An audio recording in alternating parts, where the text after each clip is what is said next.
உங்களுடைய காருக்கு wheel alignment and wheel balancing பண்ணுறது எவ்வளோ முக்கியம் அப்படிங்கிறத நம்ம தெரிஞ்சுக்கணும். இன்றைக்கி பெரும்பாலும் நிறைய நபர்கள் வந்து பார்த்திங்கன்னா, அவங்க வண்டியை கண்டினியூவாக ஓட்டிகிட்டே இருப்பாங்க. செல்ஃப் டிரைவ் தான் பண்ணிகிட்டே இருப்பாங்க. ஒரு ஆளாக ஓட்டுவாங்க.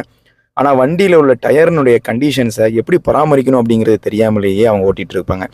ஒவ்வொரு 8000 கிலோமீட்டருக்கு ஒருக்க நம்ம வண்டிகளில் wheel alignment and wheel balancing கண்டிப்பாக நம்ம பார்த்தே ஆகணும். இதுக்கு நம்ம பார்த்தீங்கன்னா வெறும் 400லேருந்து 500 தான் செலவு பண்ண போகிறோம். ஆனால் இது நமக்கு கொடுக்கக்கூடிய பலன் பார்த்தீங்கன்னா அதிகமான பலனை கொடுக்கும். ஏன்னா டயரில் இருக்கக்கூடிய பல பிரச்சனைகளுக்கு காரணமே இந்த வீல் பேலன்சிங் அண்ட் அலைன்மெண்ட் தான்.